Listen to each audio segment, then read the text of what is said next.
And man, trying to understand himself, has tried to orient his own place in the larger pattern of universal activity. This has perhaps led to a kind of escape mechanism which we do observe also in the pages of history. One of the best ways to get our minds off of the small and immediate business of self-improvement is to become absorbed in some cosmic scheme. It is so easy for us to enjoy a kind of intellectual gymnastics in which the mind becomes greatly intrigued with its own findings and keeps on exploring, perhaps not the facts of things, but its own capacities in application to world knowledge. We do, however, find that there are certain archetypal thoughts that we cannot actually trace to any one source. They seem to have descended to us, perhaps at first in very simple form, from the first imaginings, the first speculations, the first intuitions of primitive mankind, always confronted by and surrounded by the unknown. Man has tried to conquer it in every way that he could. On the physical plane of things, he has achieved considerable. But in the abstract realms, mystery has still conquered him. This evening, we want to summarize in some simple pattern those kingdoms of nature which seem to share with us the habitation of this planet. Looking out from the centers of awareness in our own natures, we are aware of a world. We are aware that this world is full of living things, that these living things are by nature and substance magnificent. Some of them are antithetical to ourselves. We have to struggle against them. Primitive man against the great beasts of the world in which he lived. Modern man against microorganisms, weed, and devilgrass. But although some things do not seem very friendly, each of the forms of life that we can study is a wonder world of its own. It is easy to understand why enthusiastic, sensitive human beings have devoted their entire lives to some one small type of growing thing. Huge books have been written about ferns and lichens. Man has never ceased to wonder at the order, the mathematical precision, and yet the wonderful dramatic flair that is present everywhere in nature. He has tried to moralize upon natural things, and we have had ages of fables like Aesop's and Fontaine's, where man invested other creatures with human attributes, not only to understand those creatures, but perhaps through their native habits to understand himself a little better, as he recognized these same habits in his own life. But however we wish to approach this particular phase of the subject, we do acknowledge that this world, this earth, this little bit of land we call our own, is truly a garden of wonders, and that here we see truly an infinite unfoldment of infinite life. Even today, on the level of our hyper-intellectualism, however, we have overlooked one point, which it seems to me is valid and has been recognized long before our own time. This point is that what we see is limited by our own sensory perceptions. We are looking out at nature, but we are not seeing all of it. This we have to generally acknowledge. We are not only limited as to how much we can see of certain things, but we are limited by the total band of our sensory perceptions.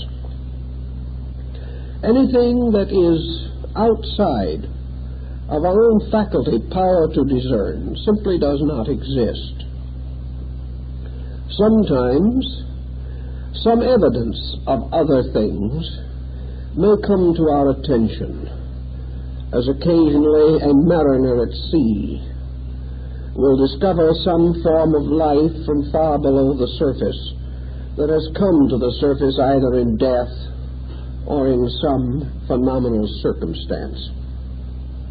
Actually, however, we are limited to organisms composed of materials which we can comprehend, which we can contact in some way through the sensory perceptions which we possess. Another point that I think is rather valid and important is that when we are trying to understand our own sensory functions and reach the extremities or the boundaries of our sensory faculties, we seem to come not to a blur, but to a hard line of demarcation. It would seem as though some kind of a wall exists beyond our sensory contacts. Things do not seem to drift on into the invisible. They seem to have sharp boundaries, and we pass from that which we can see very clearly, almost immediately, to that which we cannot see at all. There is no twilight zone here of things partly within our sensory perceptions and partly outside.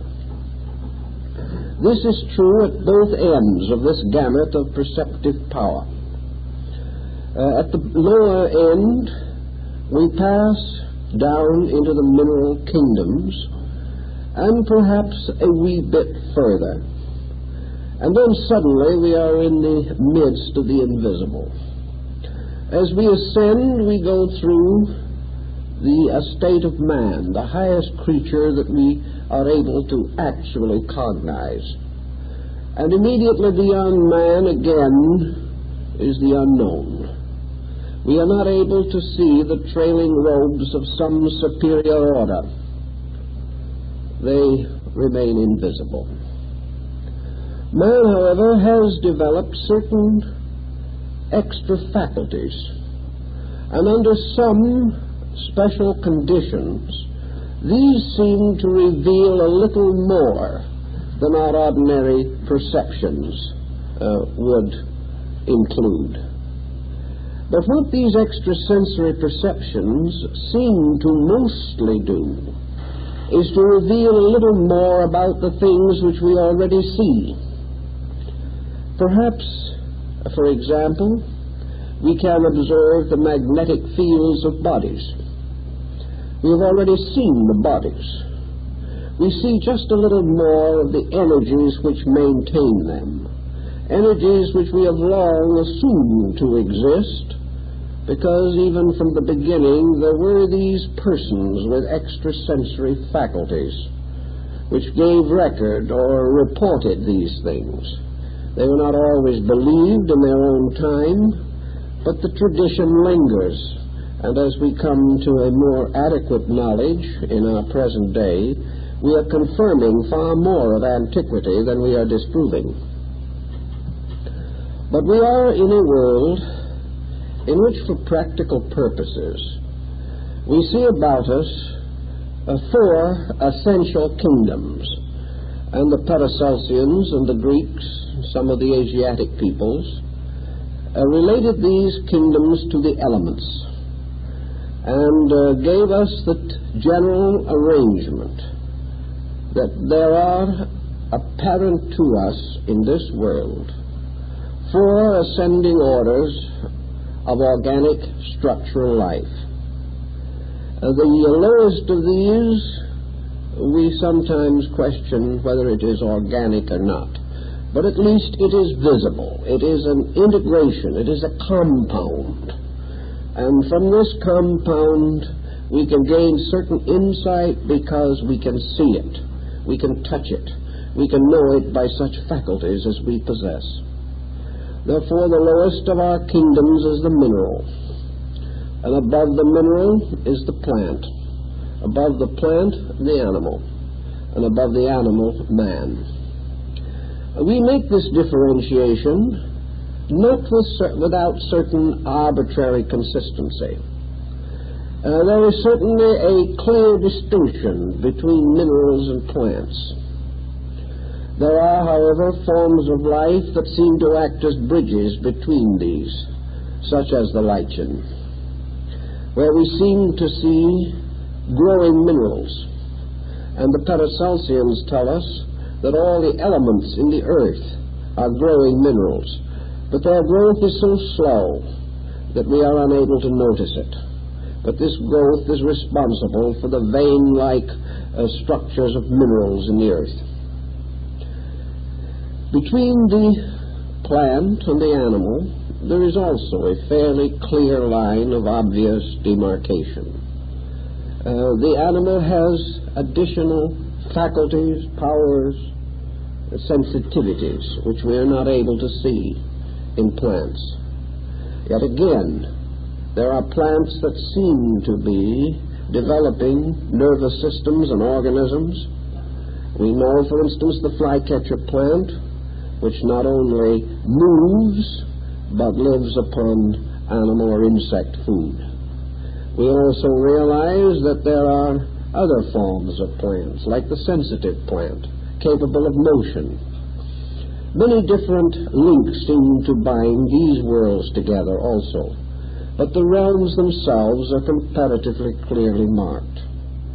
Then between animal and man, there seems to be a greater kinship and still a clear line of demarcation. Some would like to assume that man is but a highly cultivated anthropoid. If they so wish to assume, I guess there's nothing we can do about it. But there seems to be some doubt about this, that actually there is a difference, perhaps more in quality than in appearance, more in psyche than in material structure. But certainly there is a clear distinction between animal and man. And in the animal world in general, we group together other orders of life, as insects and birds and fishes. We group them together, considering most of them as in some way related to the animal kingdom.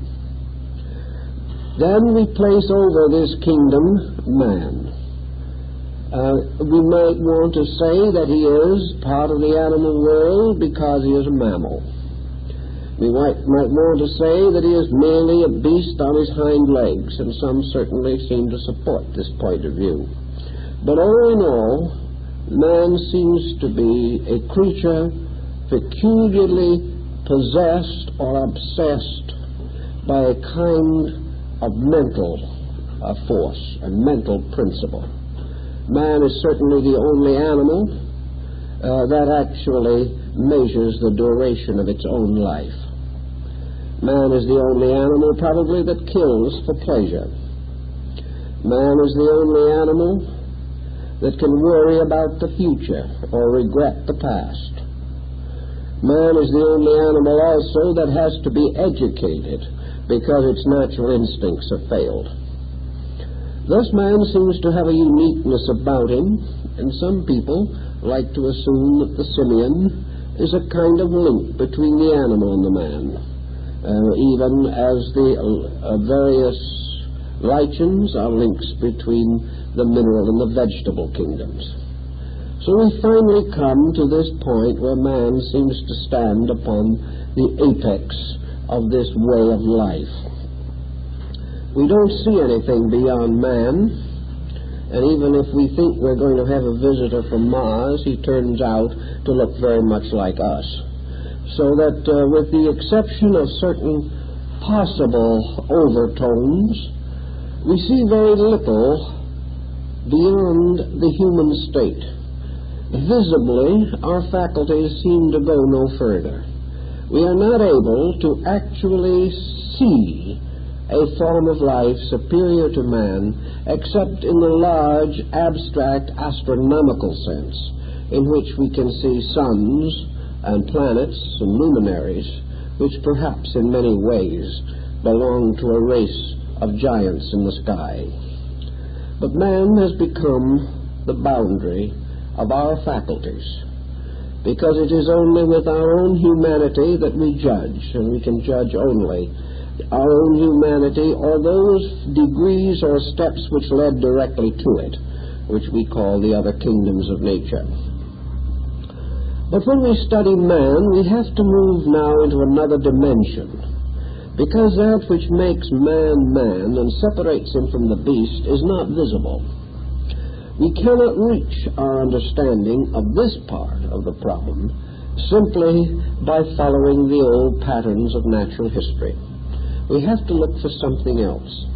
And it has gradually come to our realization that man must be approached as a mental pattern, that it is by his mind that we are able to discover what we can know about him. Certainly, we can understand his body by dissection. We can understand many of his physical propensities by reference to other kingdoms. But the man himself is a different kind of being. As soon as we begin to explore this a little further, we make an interesting discovery that all human beings are not alike. Now, in this, we are not referring to racial differentiations. We are referring to a kind of psychological difference. And our classical philosopher friends of long ago found it convenient, finally, to divide humanity itself into three orders, different levels or grades or subdivisions within man himself. The precedence for this is also to be found in other kingdoms of nature. There is more than one level of mineral life, more than one level of vegetable life, and certainly more than one level of animal life. We know that these differences exist in visible structure. Now we are forced to examine them in psychological structure. And in this search into the nature of man, we divide him inevitably into three types of humanity. We can say that one of these types is the human man. Another type is the animal man. And the third type is the spiritual or divine man. These all look alike, perhaps some differences, noticeable in organic quality or structure. And these differences may also be marked upon the lineaments of the face. We find that different levels of consciousness seem to shine out. But this shine is itself a rather psychological situation about which we are not too sure in terms of physical facts. But we do recognize these three types of human beings. We find one type of human being that lives and dies essentially on a level of animal existence. And what is animal existence in this case? It is a condition perfectly right and proper to animals, but not right and proper to the best in man. Such animal man, if we can so differentiate him, is therefore one in whom the animal propensities predominate and dominate the life. The animal man is the individual who lives for the gratification of appetite. The animal man is the person who lives fully for the fulfillment of creature comforts. The animal man is also the hunter. He is the prowler. He is the creature ever struggling to live. We like to think of man as having human attributes of a kind. When man becomes obviously cruel, we tie him to the cruelty of lower kingdoms. Now, these kingdoms may not actually be cruel, but to us they are. We see the cat playing with the mouse, and to us this is cruelty. And when we see a human being playing with the life or soul or consciousness of another human being, we call this cruelty. So we observe that there is the animal man, whose expressions, motivations, and attitudes and efforts are limited almost entirely to the level of appetites. Then we distinguish the human man. The human man is the one who is making a reasonably adequate use of the essential faculties of his own humanity. In other words, the animal man is the man of appetite. The human man is the man of thoughtfulness. Thoughtfulness does not necessarily mean great scholarliness. Thoughtfulness is simply the use of the mind for the normal purpose of regulating the life into a constructive pattern. The human man uses his thoughts to ensure the protection of his loved ones, the securities of his own values. He uses his faculties as constructively as he knows how. He has certain aspirations, certain convictions. He is above the corruption of his own code. He will not do those things which cause him to degrade his own humanity. The third kind of man is the divine man. This was the hero of the ancient Greeks and of other Nordic peoples. The divine man represents the highest aspiration of human endeavor, as this is exemplified in the conduct of human beings. The divine man is the great teacher, the sage, the saint, the wise man, the great creative artist, the musician. He is the person whose faculties seem to transcend the ordinary humanity of things. He seems to have skills greater than can reasonably be expected. But perhaps the faculties which most distinguish him are creativity and intuition. These faculties surely indicate that he has developed something beyond the creature comforts or daily needs or traditional patterns of human life. The ancients realized that there were, therefore, these three kinds of persons, and from this they began to contemplate and did clearly differentiate three distinct patterns of mental activity. These patterns of mental activity ascended until finally they reached their highest expression in what we might term the God-man, or the God-man concept. Probably we haven't seen very many God-men walk upon the earth, although we are told that they did in days long gone by. But we do sense that genius, that specialization, that the infinite wisdom and compassion and insight of man can be hypothetically assumed to reach a final state of excellence, in which all that is possible for man to accomplish in his humanity is accomplished by him. We then say, what lies beyond this? We have carried man to the highest point we know. We have already discovered that the thing that makes him man is no longer visible. So we begin to wonder what might lie beyond him. Are there other orders of life that can truly be said to have existence? Are there more kingdoms? And in mysticism and in the sacred scriptures of most peoples, the implications of other kingdoms are rather clearly noted. We hear, for example, of angelic beings, invisible, but evidently assumed to exist somewhere in the mysterious depths of intangible space. Then we proceed to the archangelic hosts, a still higher, more exalted order of life, referred to by St. Paul. We then can go on to other orders, still more exalted, thrones, dominions, principalities, seraphim, all types of mysterious names for something that transcends our sensory perception.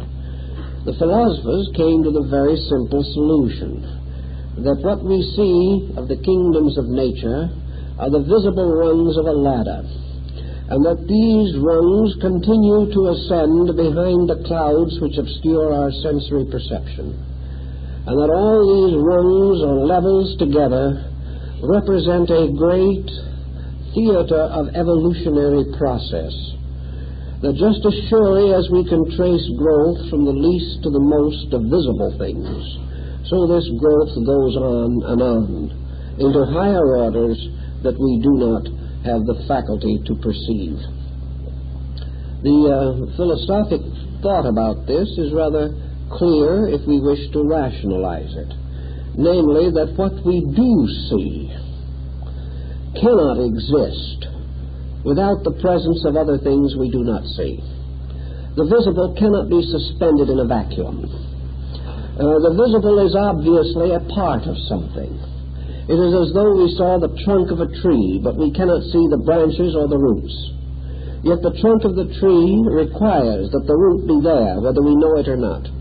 And the trunk of the tree also implies that the branches will also be there above, although we cannot see them.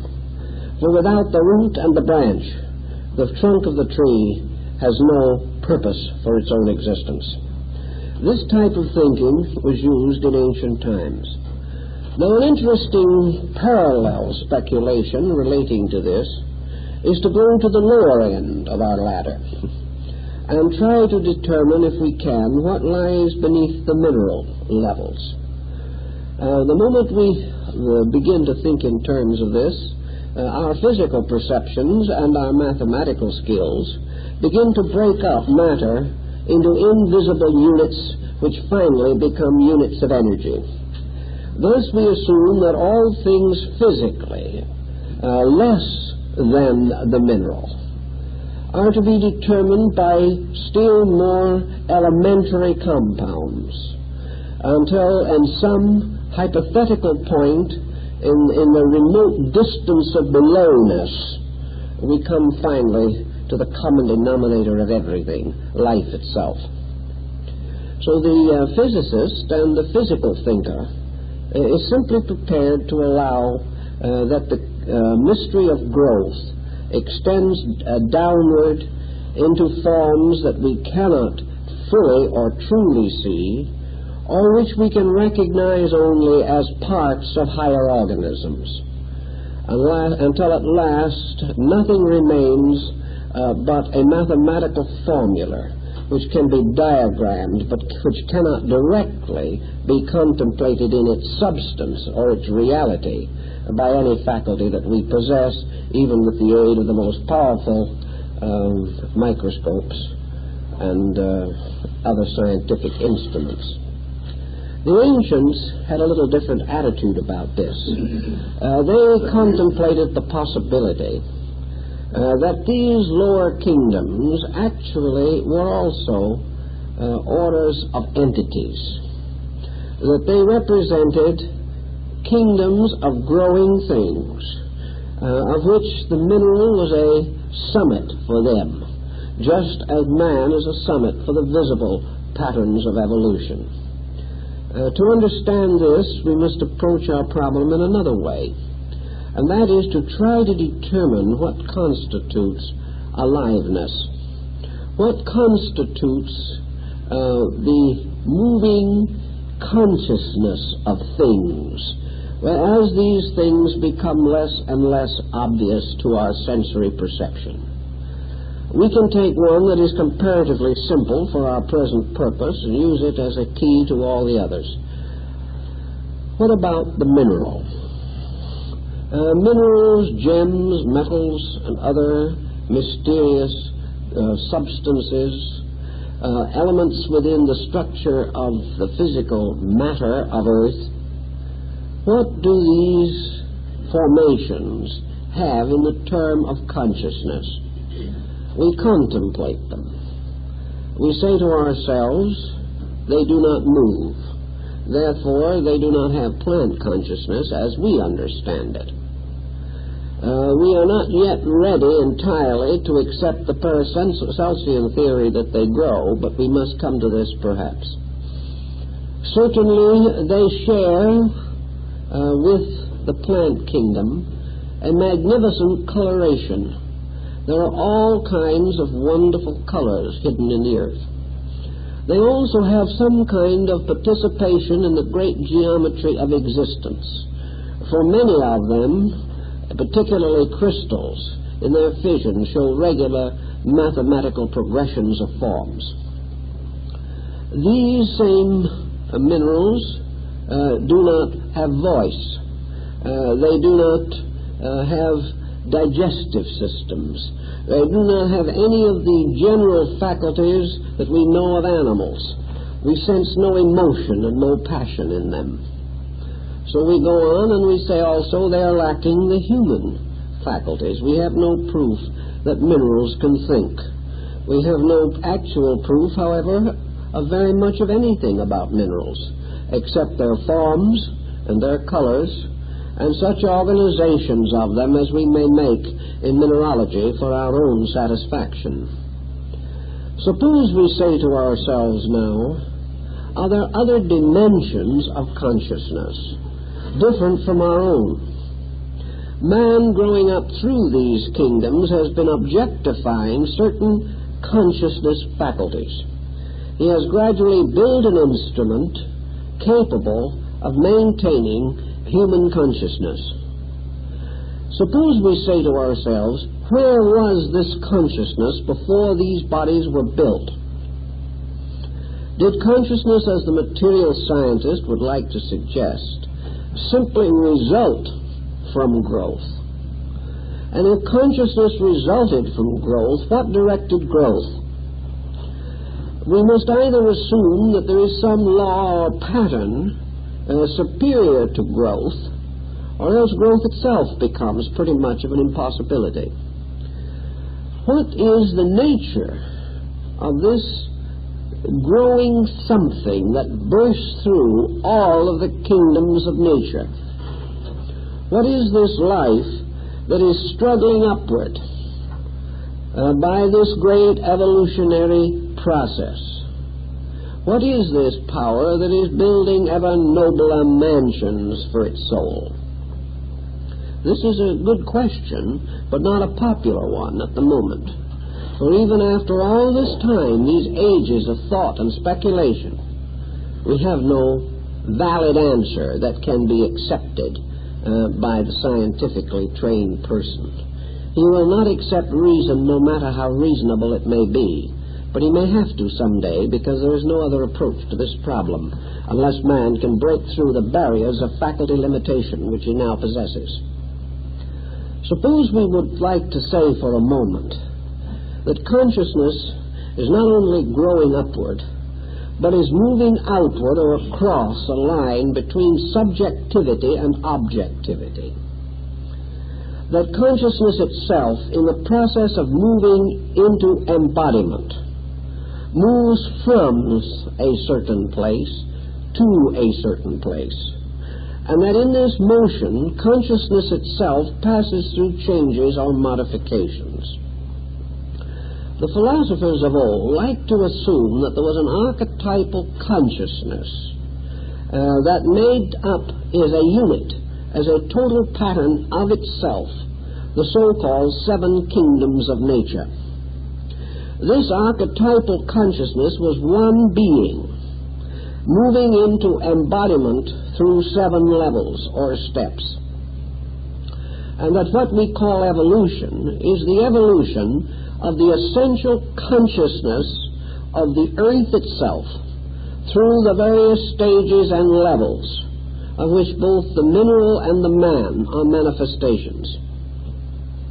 If this consciousness per se has an existence apart from body, this of course is the great moot question. If this consciousness has an existence apart from body, Then by some circumstance, purpose, will, or law, it moves into embodiment, taking upon itself a body as though by a quickening, coming into manifestation gradually through the unfoldment of its own faculties and powers, each of which, as it unfolds, provides itself with an instrument suitable for that unfoldment. Under such conditions, the mineral is the mineral state of that consciousness. The plant is the plant state of that consciousness. The animal state. Man, the human state. And beyond this, the other states of that consciousness are simply beyond the grasp of humanity, but must certainly also exist. That there must be conditions superior to man seems to have been generally conceded. One of the evidences being that man can slowly, surely, and by a long and painful process become superior to himself. Therefore, there must be a superior condition into which he can move. The next situation that becomes perhaps a little interesting to us is to try to understand the kingdoms of nature in reference to the planet itself. Most of the Oriental peoples and many of the classical philosophers took it for granted that the planet Earth was alive. They were not inclined to agree with the medieval theologians that it was merely a footstool shoved under man to prevent him from falling indefinitely. It seemed rather to them that the planet was a being, a living thing. And because it was alive, even though, as we suggested before, it might be considered an embryo, still not fully born, but because it is alive, it is able to support life. And because it is alive, it is also capable of unfolding the conditions of life itself. So the ancients had the tendency to assume that the planet was a living organism, and that this organism consisted of a series of energy fields, or invisible parts of itself, plus a visible part. The invisible parts were called planes, and these planes represented nothing more nor less than the magnetic field of the planet itself. And the ancient Tibetan mystics assumed that the planet was to be defined as 7 within and 7 without. The crust of the planet, its surface, therefore was the lowest of 7 rings that descended to the archezoic core of the planet itself. Thus the planet had beneath its surface a kind of solar system. And this solar system became more and more powerful, more and more positive, as it retired from the surface down toward the center, so that the highest vibration of the earth was in its center and the lowest in its circumference. Thus the surface of the earth was the outer body, or the epidermis, of a great living organism. The organs of this being, its various functions, being controlled by a septenary of powers within the earth itself. This septenary being composed of magnetic centers that correspond very closely to the planets in the orbit of their orbits in a solar system. The 7 arches of Enoch in the Bible, which led down, and in the midst thereof was the mysterious altar bearing the golden daughter of Melchizedek. This, perhaps, was an ancient way of indicating the subterranean region. The initiation rites of ancient people were mostly given under the earth in caverns, and these caverns were often arranged like the Saptapana cave in India, where Buddha is said to have initiated his disciples. These subterranean regions, therefore, represented the inner structure or life of the planetary Lord. And in the mysterious core of this planetary structure was seated as in the heart the final power of the planetary Logos. From the surface of the earth outward, there was another manifestation, the radiant auric field, which emanated from the surface of the earth, from the planetary power within. This radiating field had its lowest level where it joined the earth's surface in its most exalted region in the circumference or outer area. And this magnetic field or aura was also stratified and had symbolic colors assigned to it, but not the colors that we can see with our eyes. So just as the human body has its own magnetic centers within and its auric field enveloping it, so the planet was similarly constructed. The ancients further then declared that the involutionary process consisted of the descent of organized life germs, the peculiar seed carried by the planetary power in the formation of its own planet, that these seed, falling gradually through the magnetic field outside of the earth, finally descended to the earth itself. At the same time, from the core within the earth, another process was also moving. The earth was constantly producing from within itself the ascending orders of bodies. The earth was providing from its outer magnetic field a descending order of lives. And these lives were soon to ultimately become embodied. And the meetings of these lives and their bodies became very, very important. In the course of incarnating these seed lives, created first these etheric or energy spindles, as they are referred to even now in cell fission. The mineral, for example, contained the lowest form body, and was associated, therefore, by the least amount of vehicle contact with the entity that was to ensoul it. Thus it was that the original mineral magnetic energy moved upward, producing a series of bodies. The mineral gradually assumed the power of the plant. The plant assumed the propensities of the animal, and the animal gradually evolved into the form of man. At the same time that this procedure was taking place, entities themselves seeking embodiment were descending into union with these forms and creating bridges between themselves and these forms when the form was not strong enough or evolved enough to permit a full manifestation of the being. This is supposed in ancient times to be the secret of man, because man is the lowest form of body in which there can be a true or complete union of an incarnating power with its body.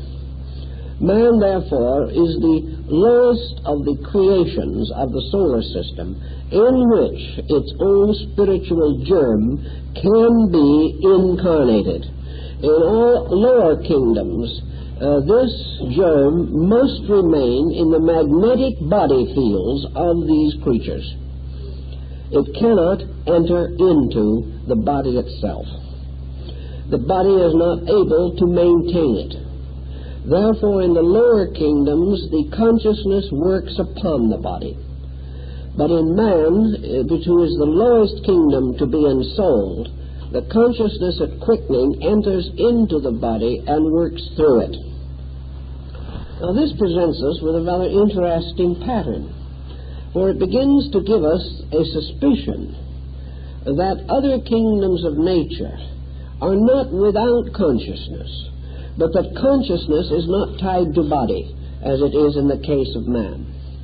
Man is the creature who has to consciously recapitulate the mineral, plant, animal, and early human stages in the process of building his own body. He must recapitulate the age patterns of these kingdoms in the processes of his own growth. Now, if you will consider for a moment and go back to the Ptolemaic system of the solar system, you will realize that in the old geocentric system, the sun occupied the fourth orbit, the fourth from above and below of the 7 different orbits of the ancient planetary system. The sun, therefore, became peculiarly identified with man. The luminous or the light power of the self-conscious being. The sun had to do with conscious intellect, the luminosity of self-knowing, and it was placed in the fourth division of the solar system, where Pythagoras in his monochord, or great musical structure, placed the fret which formed the octave. Therefore, the octave became the symbol of the higher and lower halves of the string, and in man the octave represents his own self-consciousness, in which the higher and lower halves of the string of his own vibratory energy meet by means of the fret of individualized mind. The Pythagoreans had quite a little to say and to think about this particular problem.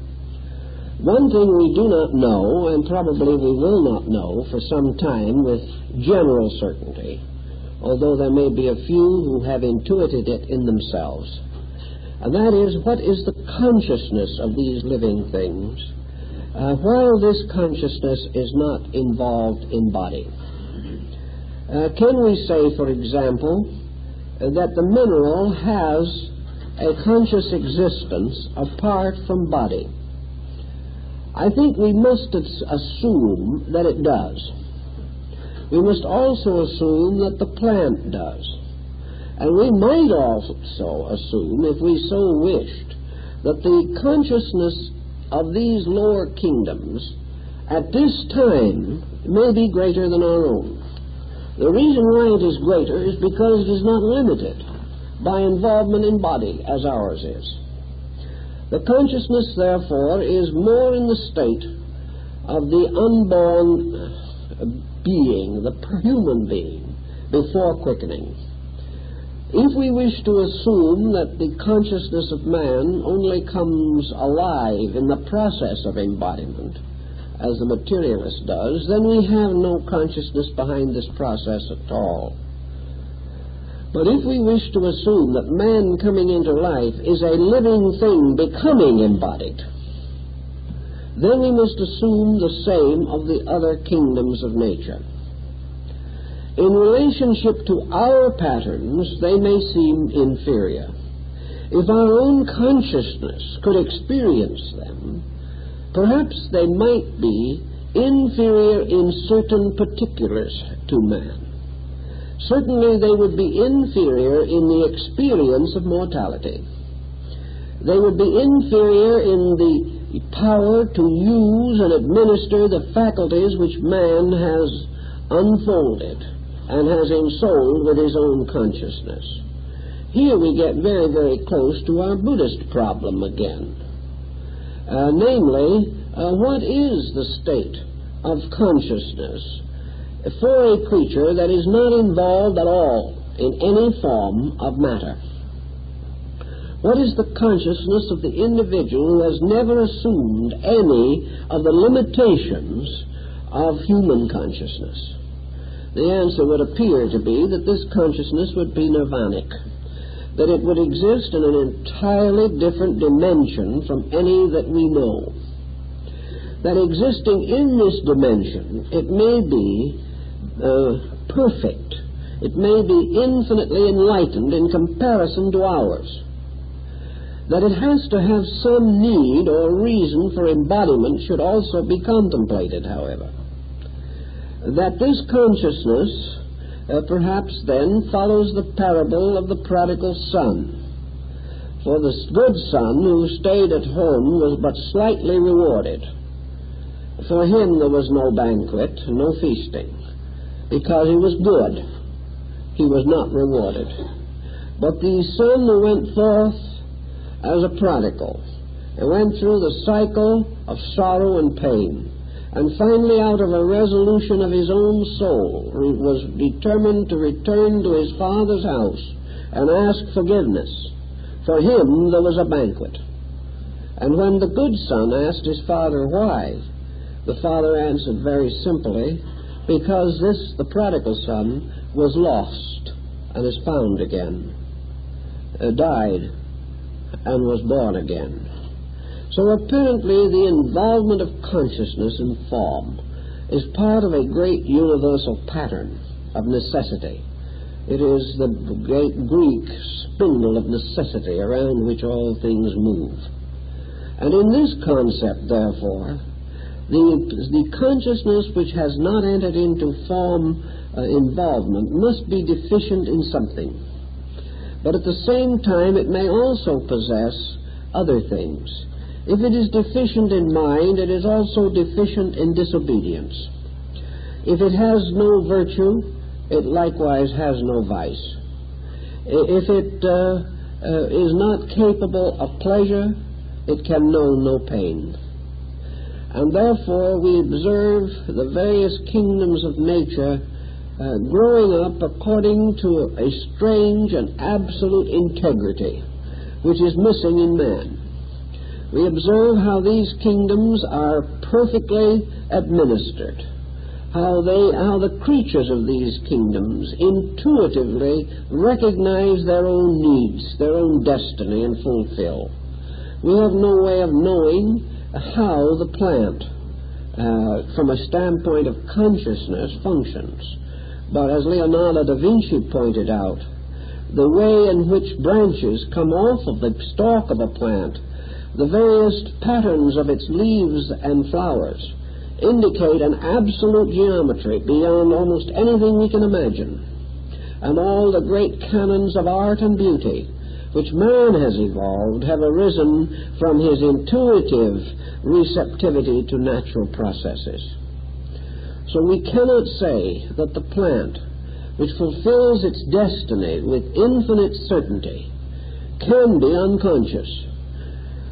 We do know that it may possess a small measure of objective consciousness, that the objective reaction is beginning, and that the real abiding inner consciousness of the plant is moving toward involvement or embodiment, and is sensitively and intuitively and magnetically connected with the body of the plant, so that it may administer it and govern it and take care of it.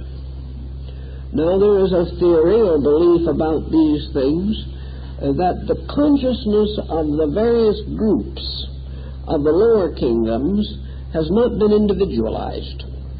In other words, that one of the reasons for the peculiar uniformity which we observe in nature, a uniformity which, however, has a delightful expression in diversity, that this uniformity, this infallible relationship between its consciousness and its form, is simply due to the fact that the power of consciousness behind it is not individualized.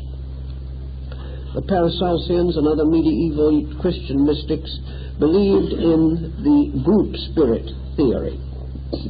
They held that individualization only takes place when a certain degree of an unfoldment has been achieved, and that man is also the lowest species in which individualization of consciousness has been attained. Thus, these other forms of life are under the control and direction of collective intelligences. Some of these group spirits and similar things undoubtedly were associated with the old concept of the elementals, or nature spirits. For nature spirits were believed in the old legendary and lore to be industriously engaged in various natural occupations. If you read the ancient legends of the Nibelungen, the little dwarfs that lived in the earth, or if you have read the rather gentle and gracious story of Undine, you realize something of the old legendary. namely that the elementals were concerned largely with the directing, controlling, and administering of the destinies of non-individualized life. That these elementals, for instance, the gnomes in the earth, had in some mysterious way control over the growth of minerals. And in the Key of Solomon and other magical and Kabbalistic writings, those who sought for lost treasures in the ground must first win the confidence and respect of the gnomes. For the gnomes can hide these treasures, just as the leprechaun in Irish folklore, if he is properly controlled by man, can lead him to the mysterious pot of gold at the end of the rainbow. But these nature spirits were recognized as being in some way necessary. There had to be some explanation for the continuous industry of things, the infinite organization of bees, and the wonderful empire which they created and which Maeterlinck has so wonderfully described. The story of Solomon and the ants. All these things seem to remind us that even the primitive impulse of empire lies in tiny living things that we can hardly see or study adequately. So the twofold concept moves together, each nation finding some peculiar way of dressing its symbolism to meet the need of the obvious facts. It was, however, generally assumed that there were controlling powers, that the consciousness tied up with the various levels of bodies had a certain intuitive knowledge of these bodies, but that its consciousness remained awake in itself rather than in its body. Let's see if we can find some parallels by which we can bring this particular point more clearly to our attention. Solve it a little bit for ourselves. We have no direct experience here of being able to disassociate ourselves completely from the body complex. We may be able to do it in sleep to some degree, and by reversing the process, perhaps we can get an idea of what the ancient really understood. Suppose we say, therefore, that the consciousness of, say, a mineral has a kind of sleepness about it. That this consciousness may have a full awareness in its own region, but that it has a dream relationship with this instrument which it is building. Perhaps we can say that in its subjective experience, the consciousness of the mineral dreams that it has a body, dreams that this body is growing or unfolding, dreams that it has some beautiful and natural necessity. In dream, perhaps the consciousness seems to be associated with that body. Perhaps it can dream itself into believing that it is a mineral. But because it does not have the instrument strongly enough to enter into it, it has only a dreamlike realization of what is happening to that instrument. It is aware, but not integrated with it, as in the case of man and his awareness of body. So that the ancients generally held that it is quite conceivable that the spiritual life of the plant, the spiritual life of the animal or the mineral, is just as inevitable as that of man. That the immortality of the animal is as certain as that of man. But the processes by means of which this growth is accomplished, these processes are more advanced in man than in the other kingdoms of nature. This perhaps is why the Buddhists referred to the animals as their little brothers. And St. Francis, with the same insight, had the same reaction to the birds and to all the creatures around him. He sensed a comradeship, a unity of life that transcended the differences of appearance. But when we think, as the Buddhist does, of these other kingdoms as our younger brethren, then perhaps we have some way of understanding them better, inasmuch as, assuming ourselves to be adult, these kingdoms are life passing through infancy, childhood, and adolescence before they reach our level, with the mineral as infancy, the plant as childhood, the animal as adolescence. When we do a little study on this situation, we also can then say to ourselves, what else is locked within this earth evolutionary pattern? What more is there to the story than we can even see or sense with our faculties? Are there going to be other kingdoms launched at proper time out of the subjective of the planetary consciousness itself?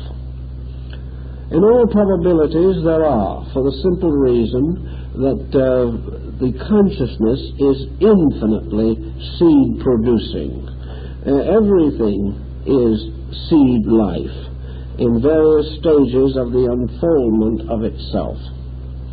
Now, if we go into Buddhism, for example, we can create our 7 kingdoms in a rather interesting way by this problem of assuming the complete chain, Homer's golden chain, which binds all life together. We can say, in using the Buddhist concept, mineral, plant, animal, man, arhat, bodhisattva, Buddha. In other words, we can have an ascending order of consciousness. That this ascending order of consciousness may or may not be all visible.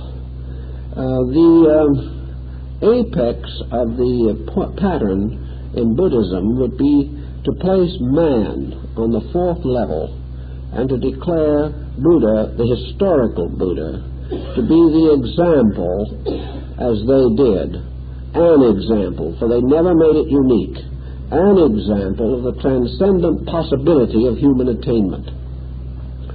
This would also then pass the pattern on to the next level of things. The Greeks declared that above man were the heroes, the demigods, and the gods. These, and again, do not sound too much unlike the Buddhist concept. In northern Buddhism, where the Bodhisattva doctrine was introduced, we would have almost the same idea, because we would have the arhats playing the role of the heroes, and that is exactly what they were in Indian thinking in the old time. The arhat was the individual who is described as worthy of veneration. This would be the hero. The Greeks venerated their heroes. They venerated Ulysses, and they venerated Achilles and others whom they held to be heroes. And they declared that after death these heroes were lifted up into the sky to become constellations. The arhat, therefore, being the saint worthy of veneration, would represent the heroic attainment of self. And this more or less further fills in the pattern of his achievement. In the northern system, the arhat was not as greatly emphasized as in the southern system, but he did drift into China and Japan later through the Zen philosophy, which was more or less a philosophy of the hero of the world, because the hero's self was represented more or less through the achievements of the great Zen teacher Bodhidharma. In any event, the arhat is the human being who lives no longer for himself, but in the quest of truth and for the service of mankind. He is therefore the dedicated one who has transcended, who has renounced the world. He is the Mahatma of the Hindic system. He is the Lohan of China, the Rakan of Japan. Wherever Buddhism exists, he will be found to symbolize the one who has not only transcended worldliness, but by this virtue has achieved strange, magical, mystical powers.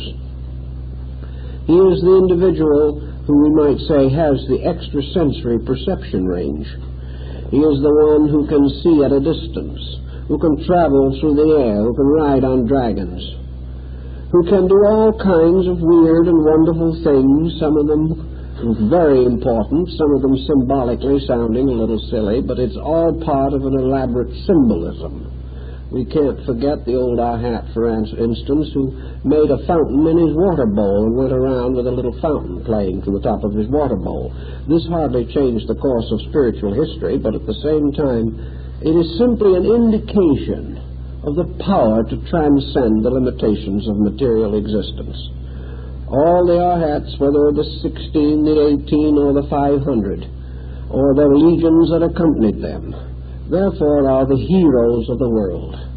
In the East, the hero is the saint. And in the West, the hero takes the Sigurd form. He takes the figure of the champion, the dragon slayer. In the Indian Arhat, the dragon had a toothache. So the Arhat carefully took out the tooth, patted the dragon on its head, and sent it back on its way into space to fulfill its proper function. In the West, with that true spirit of our own, the moment Sigurd saw a dragon, he ran a sword through him. This is the difference of our idea of what constitutes heroism. The West must conquer, whereas the Oriental is perfectly willing to remove the pain of the dragon and send him on his way. The Arhat gives rise naturally in our thinking to the next step in the northern system, which is the Bodhisattva. The Bodhisattva is called in the Lotus of the Good Law the young man of good family. The Bodhisattva is the prince in the heavenly kingdom. He is a little like the archangel Michael especially, but he is also more in the concept of the Grecian secondary circle of divinities. The Greeks had deities. In fact, most of their deities have a strangely Buddhist flavor about them, inasmuch as most of the Grecian deities were originally mortals, which is really quite a play in the direction of the Buddhist thinking. But the Bodhisattvas represent that Olympian court where on the top of the wonderful mountain Olympus, they gather in magnificent majesty in the Buddhist equivalent in the western paradise of Amitabha. Here is the region above the world where the heroes go when they die, where the good are rewarded, and where great Zeus himself wields his thunderbolts over a world not too good, but not hopelessly bad. The Bodhisattvas, therefore, are the beings, the demigods and neo-gods that have forms, that seem to have radiant natures and beings. In the East, particularly Japan and China, they are rather more chaste than the Grecian immortals, because they are devoted entirely to the great obligation that they cannot find rest for themselves until all living things have attained the enlightenment. But this is not quite as different from other systems as you may think, because actually it is the burden also of the Odinic rites of the Gothic countries. Odin, or the Teutonic Wotan, the old deity with the long beard and one eye and the gray cloak and the great spear with the runes of the law upon its shaft. He went down to the depths of Mimir's well to ask the secret of his own soul. Odin knew that a strange destiny was leading him and all the other gods toward that inevitable battlefield of Ragnarok where good and evil perish together. Odin was not a god in the true sense of the word. He was the patriarch. He was the one who managed the world, but was himself subject to a power beyond the world, a power which he could not fathom, a power which he perished from because he never was able to grasp its mystery. So the Bodhisattvas are not too different. They remind us, Kannan particularly, in her various aspects, reminds us of Brunhild, the mind maiden of Odin. All these legends twine together, but out of them comes the concept of another order of beings above the Arhats, the luminous beings in their Sambhoga bodies.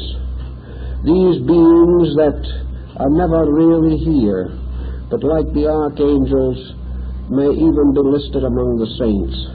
They are not regarded as imaginary, although we have never been able to find historical foundation for them. Well, they could be an order of life beyond anything we know. Those beings that Socrates said lived along the shores of the air. And finally, upon their mysterious eternal thrones, in endless meditation, are the Buddhas, the supreme mysterious powers of the All-Fathers, the eternal meditations which bring forth all things. These may also have their parallels and their equivalents in this pattern of the earth, for in the Mahayana system, each of the planets, the Logos of the Greeks, becomes the Buddha of the northern system. Each of the planets is really an embodied Buddha in eternal meditation. From this meditation springs out the whole phenomena of existence, resting as thought in the mind of the meditating sage. His dreams bring forth all the orders of life, and as he awakens from sleep, they retire into himself, and he alone remains. This system fits very much more closely than you realize into the Western and Grecian theory. There are certain minor adjustments to be made, but the whole picture of the kingdoms will not prove to be essentially different. And of course, in the Buddhist way of life, there being nothing inanimate, there being nothing that does not belong to life itself, we can understand why they bury broken needles with a Buddhist Mass, where even flowers have their inalienable rights to exist, where animals are regarded as merely the younger brothers of man, and where the invisible bodhisattvas are only elder brothers. In their system, life is bound together by a brotherhood in manifestation and an identity in cause. All things that come into the world in any kingdom of nature come into the realm of suffering. They enter upon the wheel of necessity. They must pass through the great cycle of the nirdanas, or the regions of embodiment. And each thing that does come into the world has some strange fatality to the body which it has fashioned. Even minerals and gems are formed by the agony of the earth. Everything in some mysterious way arises from struggle, from pain, and from combustion. Plants pass through the same great cycle. On the walls and in the structure of the great sequoia trees, as we study the tree rings, we see how many times great fires ravished this area long before we know of any human beings to dwell here.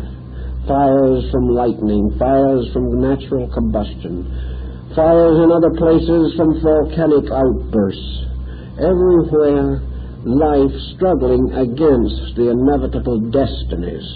And even the great tree that may live 5,000, 6,000 years finally falls just as the smallest insect whose life is but for an hour.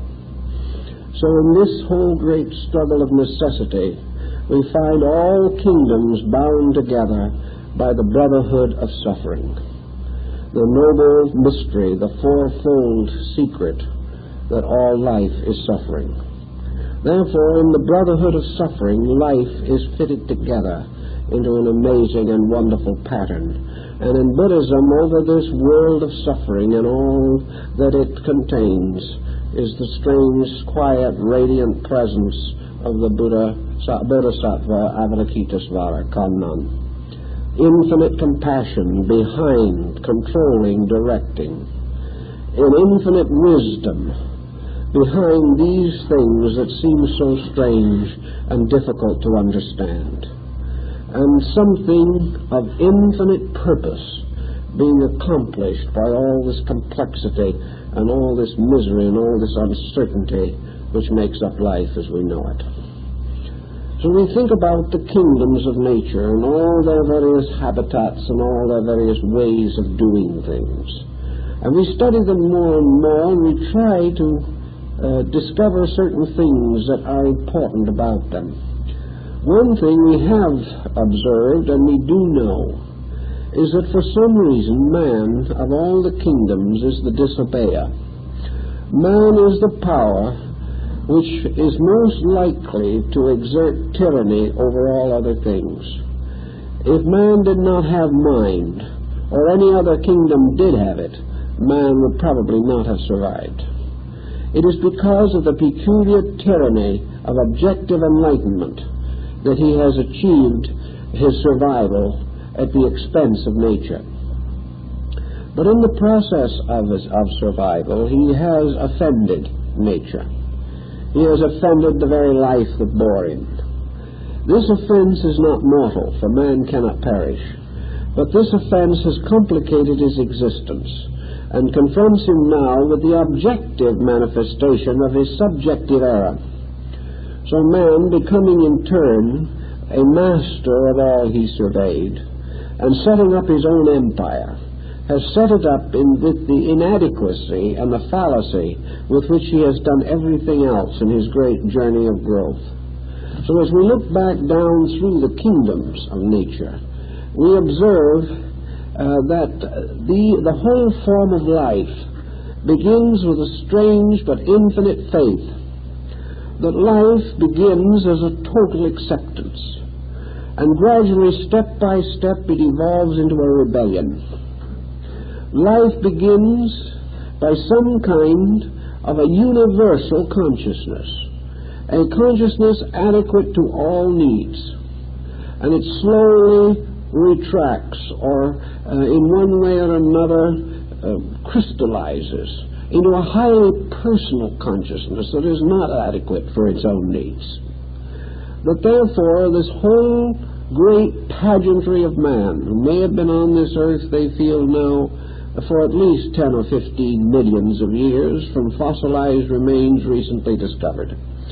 That in this whole problem, man has been becoming more and more like man. But in order to do it, he has become less and less like God. There has been a strange restriction in him, a strange battling in his own nature, which is very difficult for us to completely understand. He has moved from a very wonderful insight. He has moved from natural habits that were astonishing. Dr. Margaret Mead points out the lingerings of these basic integrities among the primitive anthropological types with which she has concerned herself, particularly in the areas of the South Seas. We have observed that also out of the past come strange reports as out of a sleep or out of a dream of things. And we may be able to make a kind of parallel again to this in man. Some people, rather nostalgically, have said to themselves, is man ever better than the day he is born? Or does he begin to lose ground immediately? And there's some evidence that he does lose ground. Little by little, something about man that is so distinctly and dynamically attractive that all people love babies. They just can hardly help it. It's really a very, very unsavory person who doesn't have some instinctive reaction to the infant. Some say that it is because the child is so beautiful. This is, however, probably a parental specialization. Actually, I think it is something of the helplessness of the child that brings out all the helpfulness in man. Perhaps it is also the fact that as the child first begins to live, if it has any opportunity at all to be itself, if it is not psychologically mutilated even in infancy, if the child has a fair chance, I think most mothers will agree that there's something very beautiful in the growth of a child. That it is something that is almost sacred. That watching the character of the child slowly form is one of the most magnificent, inspiring circumstances of life. It is only after this child begins to be over-influenced by conditions around it and perhaps falls prey to worldliness that it begins to lose some of this wonderful, sensitive naturalness. Children do not live just in this world. They live in a wonderful world of imagination, and they also live in a world of wonder. To them, this material world is full of dramatic possibilities. It is full of beauty. It is full of something that lures the child to run out into the forest or run out into the garden and just simply exist as a wonderful living thing. Perhaps this is also the story of the beginnings of life, that the lower forms of nature, as we call them, are simply these marvelously attractive things that are wonderful because they are themselves, wonderful because they fulfill, wonderful because there is no pretense and no conspiracy in them. There is something that's very, very much like a child in a beautiful flower. It has in it this magnificent power to fulfill its destiny. And in the mere process of fulfilling its destiny becomes so beautiful that we regard it as one of the highest ornamentations in all the world. And we have used flowers for happiness, for feasts, for festivals. We have brought them to the sacraments of baptism, and we have carried them also into the last rites of the dead. Always the flower is a thing of beauty. And it is beautiful not only because it is itself, because the wonderful law operating through it. But perhaps like the child, it is beautiful because it is uncontaminated by the knowledge or existence of itself. Solomon declared that the king of Israel in all his glory was not arrayed like a lily of the field, that there is something beyond all the ostentation of man in the simple growth of a blade of grass. The Zen monk realizes this. Those wonderful gardens in the temples of the Zenshu and the Tendai and the Hongonji in Japan. These beautiful gardens are really little nurseries of living things. Here blades of grass play with little fishes in a pool. There's something of the wonderful paradise of that which is not corrupted. And naturally speaking, this is true throughout the animal kingdom. There are some exceptions. But where even these exceptions exist, we still find the young, even of the animal, to be almost irresistible. As it gets older, it gets too strong and powerful for us. But as a tiny thing, it is still part of this eternal helplessness of life. So out of all of this and a long pattern of things, we seem to see the world sort of growing sad and tired as mind grows up in man. we see something that is very beautiful lost. And as we watch the development of nuclear fission, we wonder if this universe might have been happier if evolution had ended with a daisy. I'm not so certain that such would not have been the case. But obviously that was not the purpose. We had to go on. We had to go on to outgrow innocence and come to virtue, but there is a very long, difficult path along the way. Sometime we must go on beyond this, and little by little regain as great objective power this tremendous subjective power of simplicity, of lack of ostentation, lack of artificiality. The mind that slowly woke up in this world must, in a sense, go to sleep again in truth. But as it does so, according to both Eastern and Western thinkers, the childish gradually evolves into the childlike. That which accepted because it did not know finally becomes that which makes the supreme acceptance because it does know. So evolution was well represented perhaps by the Egyptians as a serpent with a tail in its mouth. It is a thing that ends where its beginning was. And yet in this great cycle of growth, something has been added. And this something seems to be the voluntary decision to accept truth. The plant, the animal, the mineral, even man at his present state, is really unable to make this tremendous voluntary dedication. Man has been given a power to choose, and it is this choice, apparently, that must lead him on to the next level of his own growth in space. The door that leads beyond humanity to one of the other orders of life seems to be guarded, and only those that make the great choice of integrity can go beyond man. These other kingdoms grew because of the power of protecting life guiding them. Choice is indwelling life, leading man from within its own depths to the next step of his own existence.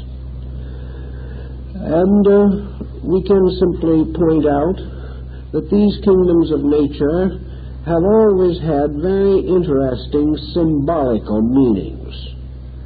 We study all the esoteric systems of antiquity, and we can pause for just a moment to consider alchemy, which has a great power in this thing.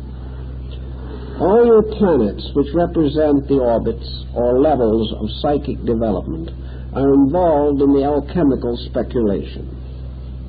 The alchemical speculation deals with a recapitulation of the power of growth through the four kingdoms. In other words, it begins with the mineral. And in the retort, the mineral passes to the plant. The plant becomes an animal. The animal becomes a man. And man is transformed into a mysterious crystal being called the homunculus. And this crystal being, of course, is the adept or ahat self. But the alchemical process, as described, shows the entire evolution of energy. An evolution arising constantly within the mysterious retort or alembic of the Earth's atmosphere. All this procedure takes place within the auric field of the planet. And this auric field finally produces within itself the unfolding powers of, we might almost say, planetary deities. Apparently, the end of the evolutionary cycle is that 7 vital centers within the planetary power, by this process of evolution, by this growing up and releasing themselves through the powers of the 7 kingdoms, this wave of specialized life ultimately obtains identity in consciousness with the planet which formed it or carried it or sustained it through its evolutionary process.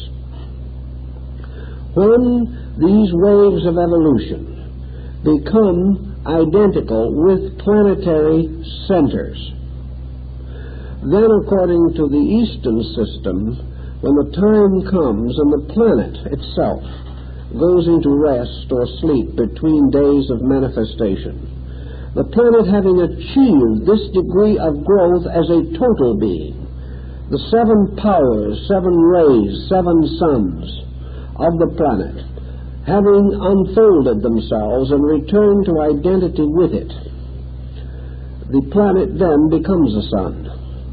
It becomes a luminous center. For this evolutionary process causes a great store of psychic energy to be added to the core of a planet. When this is accomplished, then the planet becomes a sun.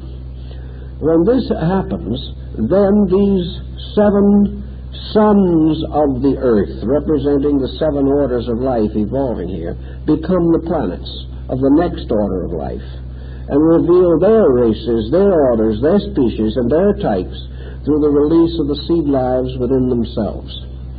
Thus the evolutionary process goes on and on, each thing gradually becoming a self-center of spiritual radiance. Each of the mysterious powers returning again to the source of themselves. But when they return, reinforced by their cycle through the different layers and natures of the planetary power, they return rich with energy, rich with power, and returning into the sort of nirvanic suspension of the planet, they transform this core from a planet to a sun. They have sustained or supported this energy, which has become increased through its revelation through the orders of life. And when the energy reaches a certain degree of radiance through the structures it has built, it becomes a solar energy. The solar systems in turn have their same relationship to cosmic systems, and so on and on. Nor must we forget for a moment that we are a comparatively high stage in this on and onness of things. Below us and beneath us is a concatenation or a great chain of solar systems. Systems infinitely less than our own. But solar systems which, as far as the elements of themselves are concerned, we have no way of knowing what their consciousness may be. It may be that thousands of these solar systems could balance on the head of an ordinary pin. But we are not in any way sure that they are essentially different, or that they are any more lacking in internal consciousness than we are. We do not know what this consciousness is. We do not know how to estimate anything that is less than ourselves. We can simply turn right into our own bodies to demonstrate this. There are countless solar systems under the flesh of man. There are magnificent structures almost identically resembling solar systems in the marrow of bone. There are infinite orders of life living out their destinies in us. We have our minerals, our plants, our animals, and our humanity crowning this entire pattern. And to these lesser kingdoms, we are as man to these lesser kingdoms around us. And perhaps in the larger pattern of things, we are as gods to other orders of life under our own skins. These forms of life have no recourse against our whims. They have no way of protecting themselves against our inconsistencies or our intemperances. But we are presiding over a magnificent, complex universe. Perhaps there are within man more tiny spots of cosmic light than we can see in the Milky Way. Now, what are the consciousness factors of all this? To us, we can't even realize that these things exist as living things. We may examine them in a small cross-section or a smear on a microscope slide, but we have no conception of this. We do not know the hope or the fear or the pain within ourselves of these little lives.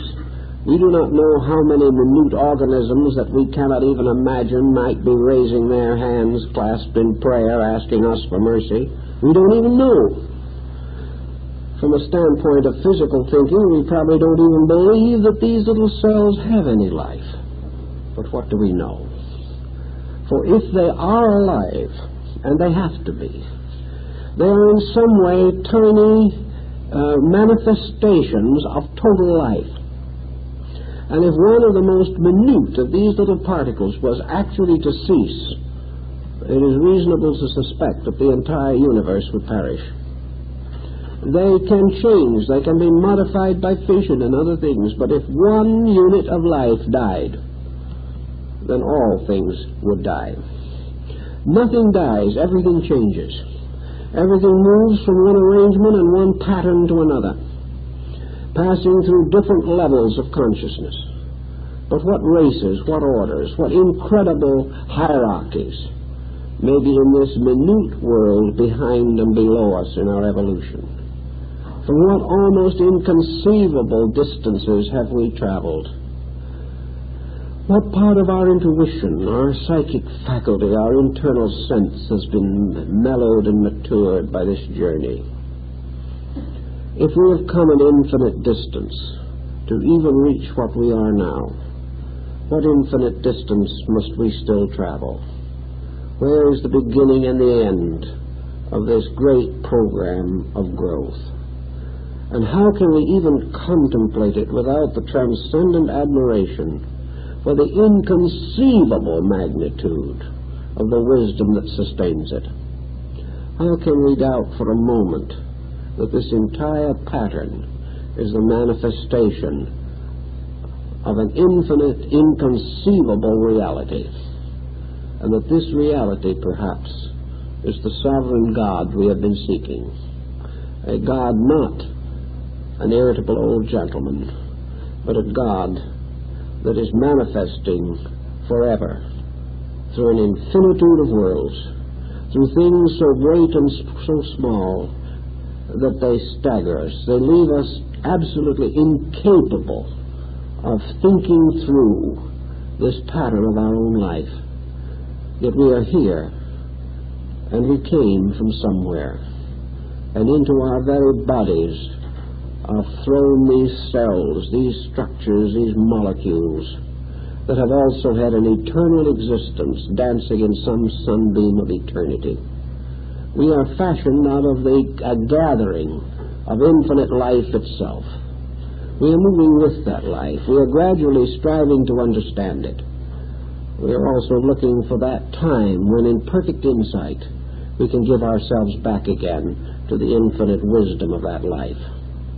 It is all a very interesting and wonderful and dramatic story, and while we may not be able to remember all the parts, and probably there's no reason why we should, still perhaps it will give us just a little more of a fourth-dimensional qualitative look at things, which can be important, can be useful in our daily living.